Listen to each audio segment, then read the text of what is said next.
मेरे channel प्रफुल्स diary में आप सभी का स्वागत है। अभी ये जो मेरी ब्लॉग है ये है कतर के मेडिकल फैसिलिटी के ऊपर। मेरा जो टॉपिक हमेशा से टॉपिक जो रहता है वो थोड़ा चूजी सा रहता है। मैं काफ़ी चुन के टॉपिक लाता हूँ आप लोग के लिए, जो आप लोग के लिए फ़ायदेमंद हो। ठीक है, तो आज का जो टॉपिक है वो ये है कि मेडिकल फैसिलिटी यहाँ पे कैसी है, कैसी होनी चाहिए, या फिर अगर इन केस अगर आप किसी भी कंट्री से आते हो यहाँ पे, अगर कोई मेडिकल की आपको ज़रूरत पड़ती है, हॉस्पिटल जाना पड़ जाता है, या कुछ भी ऐसी चीज़ें होती हैं, तो आप कहाँ जाएंगे, क्या आपके लिए बेटर होगा। ठीक है, सस्ता महंगा ये सारी चीज़ें, और यहाँ की फैसिलिटी कैसी है, ये सारी चीज़ें मैं आपको, ये सारी डिटेल्स जो है इस व्लॉग में देने वाला हूँ। ठीक है, तो चलिए मेरे कंप्यूटर स्क्रीन पे आप लोगों को दिखाता हूँ यहाँ की मेडिकल फैसिलिटी के बारे में।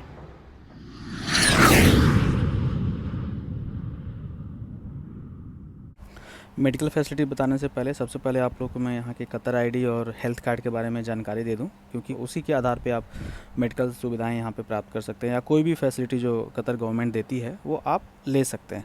तो ये जो आपको दिख रहा है स्क्रीन पे, ये है सबसे पहले यहाँ का रेसिडेंट परमिट बोलिए, या फिर कतर आईडी बोलिए, या क्यू आईडी बोलिए। ठीक है, इस पर आपकी बेसिक डिटेल्स होती हैं, आईडी नंबर होता है, डेट ऑफ बर्थ होता है, एक्सपायरी डेट होता है।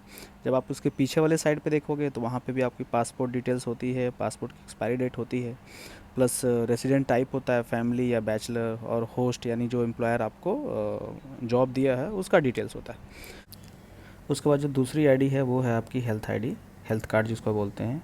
ये भी गवर्नमेंट के द्वारा इशू होता है। इस पर भी सेम डिटेल्स होती है, आपका नाम होता है, डेट ऑफ बर्थ होता है, नेशनैलिटी होती है, प्लस हेल्थ कार्ड नंबर होता है। बैक साइड में आपके सारे मेडिकल डिटेल्स होते हैं, हेल्थ सेंटर का नंबर होता है, हेल्थ सेंटर का एड्रेस होता है, कुछ कॉन्टैक्ट नंबर्स होते हैं। ठीक है, तो इसका भी यूज ज़्यादातर मेडिकल के लिए ही प्रयोग किया जाता है।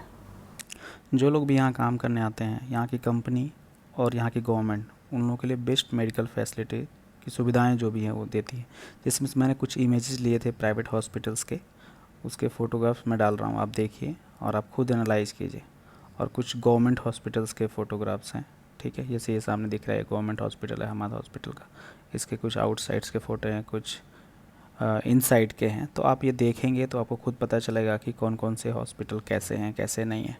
ठीक है, तो चलिए हमारे कंप्यूटर स्क्रीन पे मैं आप लोग को बाकी जो डिटेल्स है वो मैं दिखाता हूँ आप लोग को। ठीक है, list of private hospitals in Qatar. उसके बाद यहाँ पे हैं अराउंड 18 के आसपास, 12 से 18 के आसपास हॉस्पिटल है। ये जो लिंक है, मैं आपको ये लिंक जो है डिस्क्रिप्शन बॉक्स में दे दूंगा आपको। ठीक है ना, health, Qatar health and medical directory. इसमें जो भी यहाँ पे कतर में जितने भी प्राइवेट हॉस्पिटल्स अवेलेबल हैं, चाहे कॉस्टली हो या सस्ते हो या हमारे मतलब इलाज कराने के ऊपर हो, तो वो सारी चीज़ें आपको यहाँ पे अवेलेबल है। ठीक है, जैसे मान लो अभी मैं यहाँ पे जैसे किसी एक हॉस्पिटल के बारे में ओपन करता हूँ, जैसे यहाँ पे नसीम अल रबिया। हाँ, ये हॉस्पिटल देखिए, नसीम अल रबिया मेडिकल सेंटर। ठीक है, ये प्राइवेट है। जब आप इसको ये लिंक में दे दूंगा, आप चाहे तो आप जहाँ से भी चाहें आप इसे चेक कर सकते हैं। ठीक है, ये हॉस्पिटल के पूरे डिटेल्स हैं, आपका मोबाइल फ़ोन नंबर, उसके बाद से कुछ चार्जेस हैं। यहाँ पे जो कंसल्टेशन जो चार्ज लिखा है 200 रियाल QRS, आप इस पर मत जाइएगा, क्योंकि मैं यहाँ पे करीब 5 सालों से इलाज करवा रहा हूँ। जब भी मुझे ज़रूरत पड़ती है तो मैं गवर्नमेंट हॉस्पिटल बहुत ही रेयरली जाता हूँ, क्योंकि वहाँ जाने पे थोड़ा सा क्या क्या उसके कॉन्स हैं, प्रो एंड कॉन्स है, वो सारी बात मैं बताऊंगा। ठीक है, इसका एड्रेस क्या है, इसका वेबसाइट क्या है, ईमेल आईडी क्या है। ठीक है, और इसमें क्या क्या मतलब कितने कितने प्रकार की फैसिलिटीज हैं। जैसे आप देखोगे यहाँ पे इंटरनल है, जनरल मेडिसिन है, गायनोकोलॉजिस्ट है। आपको एक ओपन किया, जब आप यही किसी दूसरे पे जाएंगे आपको चेक करेंगे। जैसे एक और है जो अल इमादी करके, देखिए नसीम अल रबिया का यहाँ पे सी रिंग रोड में एक और दूसरा है करके। ठीक है, देखिए टोटल हॉस्पिटल्स आप देखते जाइए, इसमें बहुत सारे हैं इसमें। अब जैसे मैं एक हॉस्पिटल का ओपन करता हूँ, जैसे ये वाला हॉस्पिटल, आप जिस भी लिंक पे क्लिक करेंगे आपको सारे हॉस्पिटल्स की पूरी की पूरी डिटेल्स आपको मिल जाएगी। ठीक है, कि इसके पास क्या क्या फैसिलिटी है, इसके फ़ोन नंबर्स क्या हैं, लोकेशन कहाँ पे है, अगर आप जाना चाहें। हो सकता है, कोई ज़रूरी नहीं है कि आप दो आगे किसी एक जगह में काम कर सकते। तो अब मैं आता हूँ आपको ये दिखाता हूँ, ये तो प्राइवेट हॉस्पिटल्स हो गए। अब हम आते हैं गवर्नमेंट हॉस्पिटल्स के ऊपर। ठीक है, गवर्नमेंट हॉस्पिटल्स के बारे में देख लेते हैं, उसके बाद मैं आप लोगों को इन दोनों के फ़ायदे और नुकसान, कहाँ पे जाना चाहिए कहाँ पे नहीं जाना चाहिए, ये दोनों मैं बताता हूँ आप लोग को। तो चलिए मैं आप लोगों को दिखाता हूँ। आप गूगल में जब आप टाइप करेंगे हमद मेडिकल कॉरपोरेशन, ठीक है, तो ये आपकी हमद मेडिकल कॉरपोरेशन। जब मैंने आप लोगों को मेडिकल कार्ड के बारे में, हेल्थ कार्ड के बारे में डिटेल्स दिया था, तो उसमें जो डिटेल्स था, जो आप लोगो था, वो आप देखे होंगे, यही था वो लोगो, मेडिकल, हमद मेडिकल कॉरपोरेशन, ठीक है। अब देखिए, ये रहे आपको list of hospitals and centres या ब्रांचेज इसके कौन कौन से हैं। जैसे अल्खोर हॉस्पिटल है, जो कि यहाँ से, अल्खोर एक रीजन ही है यहाँ पे, थोड़ा दूर पड़ता है यहाँ से, दोहा से करीब अराउंड 40 किलोमीटर। उसके बाद हाजिम हैबेक जनरल हॉस्पिटल है, क्यूबन हॉस्पिटल है, नर्सिंग के इसमें अलग ब्रांचेज हैं। उसके बाद अलबकरा हॉस्पिटल है, हार्ट हॉस्पिटल है, वुमेन हॉस्पिटल है, कतर मेटाबॉलिक इंस्टीट्यूट है। वैसे ही आप देखेंगे हमारा डेंटल सेंटर है, women's wellness and research centre है, कतर रिहेबिलिटेशन इंस्टीट्यूट है जो कि आपको इमरजेंसी के पास पड़ता है, एम्बुलेंस सर्विसेज है। ये सारी की सारी यानी अलग अलग ब्रांचें हैं इसमें, मेंटल हेल्थ भी है, ये सारी। उसके बाद जब आप एजुकेशन रिसर्च पे आएंगे तो यहाँ पे भी आपको बहुत सारी चीज़ें जो टाइम टू टाइम हमें भी, हम यहाँ पे टीचर हैं, हम यहाँ काम करते हैं, तो हमें भी बहुत सारी चीज़ें यहाँ से, जैसे जो MOPH के थ्रू, वेबसाइट के थ्रू, या मिनिस्ट्री के थ्रू, या किसी न्यूज़पेपर के थ्रू, जो मेडिकल से संबंधित जो भी गाइडलाइंस हैं, टाइम टू टाइम जो अपडेट्स आती हैं, वो हमें पता चलते रहता है और हर इंसान यहाँ फॉलो करता है, ठीक है। तो ये रहा आपको यहाँ पे हॉस्पिटल। चलिए मैं एक हॉस्पिटल को क्लिक करता हूँ, ओपन करता हूँ।